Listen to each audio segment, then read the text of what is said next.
Tutorial 9. The following tutorial is about using the rules engine. The system allows the user to create user rules based on Boolean conditions.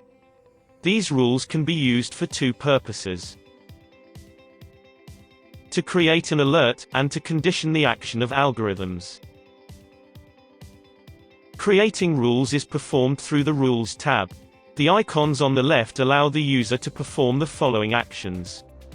From top to bottom, create a new rule, edit a rule, delete a rule, start and stop all rules, and test the validation of a rule.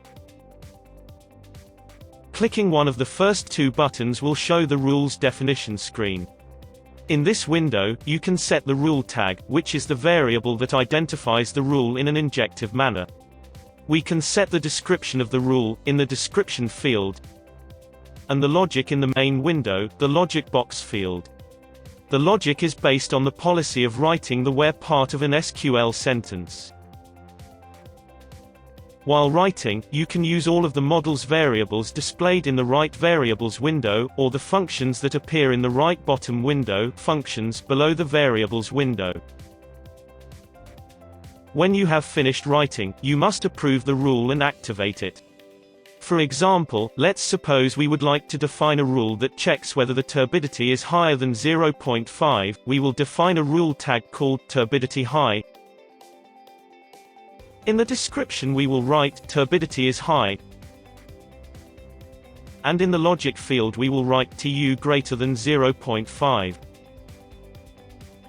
We will save the rule by clicking the left bottom icon, the checkmark. The rule will then appear in the rule table. When a rule is disabled and defined as off, we can activate it by clicking the fourth icon, from top to bottom, from the set of icons on the left.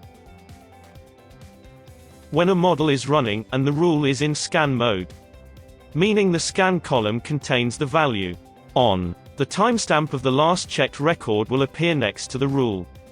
In addition, the result of the scan will appear as well. Clicking the bottom left icon, the hammer, shows the number of database records matching this rule. From the moment the rule is defined, it is possible to use it to define the detectors or condition their start time. For more information on this subject, please watch Tutorial 8 on defining detectors. Thank you. We hope you have found this tutorial helpful and clear.